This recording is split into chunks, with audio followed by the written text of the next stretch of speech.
La mejor estimación al combinar todos los registros, tanto los antiguos soviéticos como los alemanes, es que 3 millones de prisioneros de guerra alemanes fueron capturados por la Unión de Repúblicas Socialistas Soviéticas y hasta 1 millón murió en cautiverio soviético.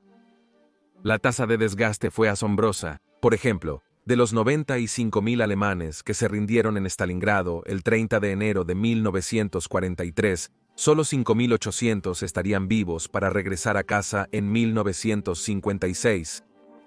Pero ¿por qué morirían tantos después de ser capturados? ¿Cómo eran las condiciones en el sistema Gulag para los alemanes? ¿Por qué había un trato diferente para los prisioneros? ¿Por qué los soviéticos retuvieron a muchos de estos hombres durante tanto tiempo? ¿Cómo sobrevivió Erich Hartmann y por qué lo mantuvieron vivo? Hola, soy Colin Heaton, ex soldado, francotirador explorador del Cuerpo de Marines, profesor de historia, historiador y autor de libros, y responderemos estas preguntas y otros temas en este segmento de Historia Olvidada.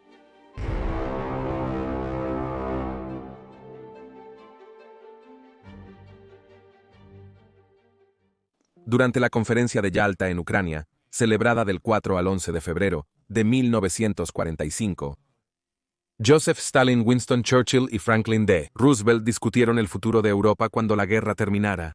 Stalin hizo varias promesas que nunca cumpliría, principalmente que las naciones de Europa del Este liberadas por el Ejército Rojo podrían celebrar elecciones libres y justas. Pero República Federal de Alemania sería desnazificada y dividida en zonas de ocupación por los británicos, franceses, estadounidenses y soviéticos. Stalin también acordó unirse a las Naciones Unidas, pero quería que todos los prisioneros de guerra soviéticos fueran entregados, incluso si fueron liberados por los aliados occidentales, y todos los alemanes capturados al este de la línea Oder-Neisse, el río a 100 millas al este de República Federal de Alemania establecido en Yalta, caerían en manos soviéticas. La unidad de Hartmann, Jagdgeschwader 52, recibió órdenes de volar sus aviones al oeste, Checoslovaquia, para eludir el cautiverio soviético. Pero Hartmann y el coronel Hermann Graf, con 212 victorias como as, el oficial al mando, y otro receptor de diamantes, se negaron a abandonar a sus equipos de tierra y a sus familias.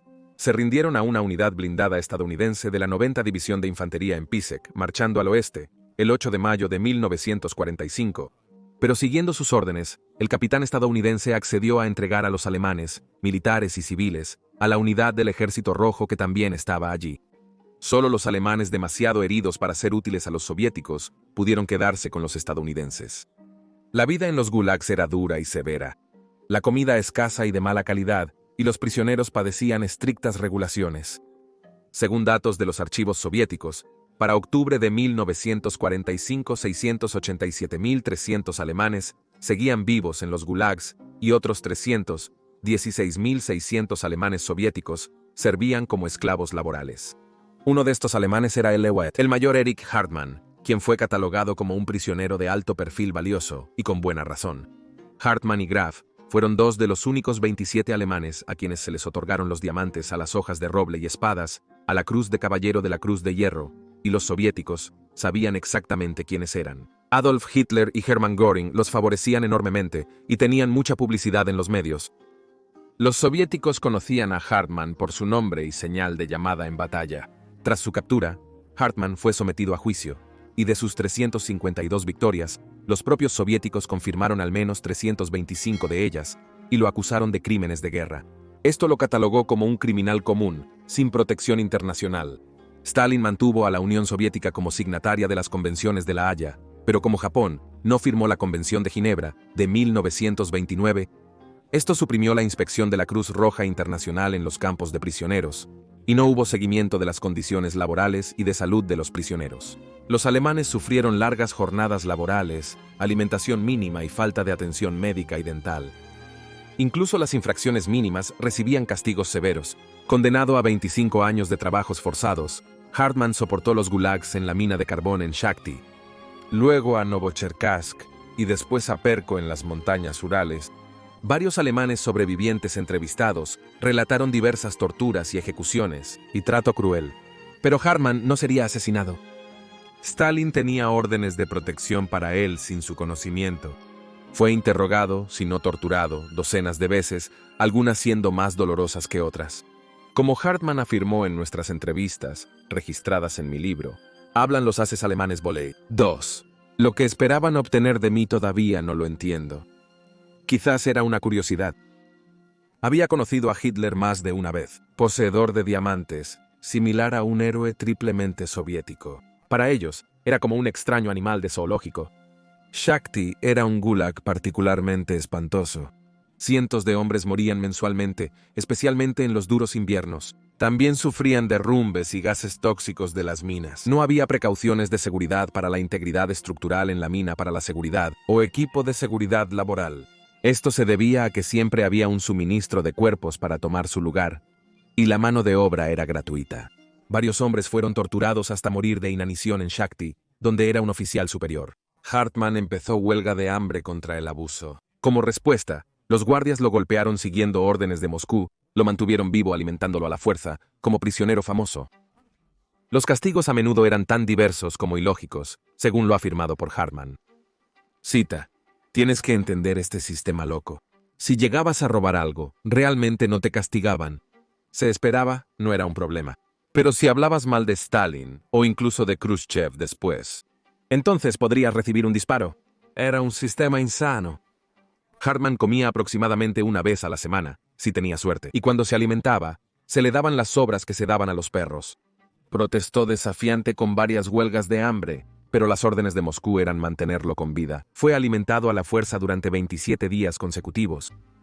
Hartmann era muy respetado por sus compañeros de prisión. Un día los reclusos se amotinaron, irrumpieron en la oficina donde lo torturaban y capturaron al coronel, comandante del campamento, y a 2 mayores oficiales superiores y una doctora, como rehenes. La rebelión resultó en otros 18 guardias tomados como rehenes por los alemanes, y los aldeanos locales se unieron a los alemanes en su desafío, odiando a los hombres de la NKVD y GRU tanto como ellos. El coronel tuvo que contactar a su superior y repetir las demandas de los prisioneros. 2 días después, llegaron 200 soldados con el general. Los lugareños pro-alemanes los recibieron. Finalmente, se cumplieron las demandas. Recibieron igual alimento que los guardias. Hartmann fue trasladado a Novocherkassk por ser un problema, porque era muy respetado y un líder natural.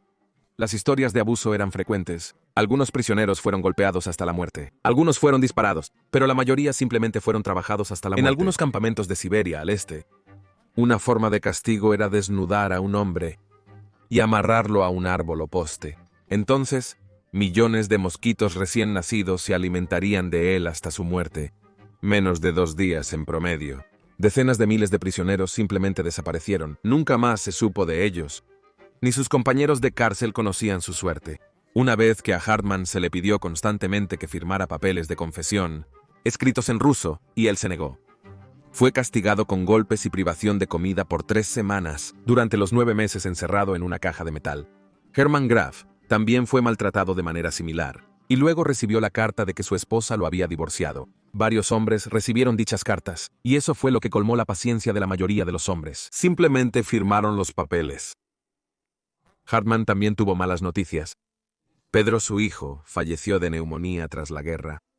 Pero tuvo suerte de que su esposa, Ushi, estuvo a su lado, conociendo su fortaleza, y se le permitió leer un puñado de las más de 400 cartas que ella envió durante sus 10 años y medio de cautiverio.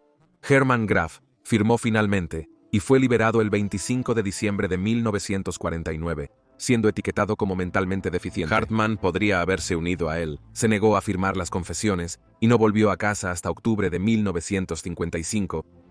Le ofrecieron enviarlo a casa si trabajaba como espía para el nuevo KGB, pero nuevamente Hartmann se negó. Luego las cosas cambiaron. Esto ocurrió tras la negociación del canciller de República Federal de Alemania Occidental, Konrad Adenauer, con Nikita Khrushchev, tras la muerte de Stalin el 3 de marzo de 1953. Los soviéticos requerían acuerdos comerciales, y los prisioneros, especialmente personas de alto valor como Hartmann, el teniente general Hans Bauer y el mariscal Ferdinand Schörner, también condecorado con diamantes, eran útiles fichas de negociación, por nombrar algunos. Khrushchev era más políticamente astuto que Stalin, sabía identificar un buen trato al verlo.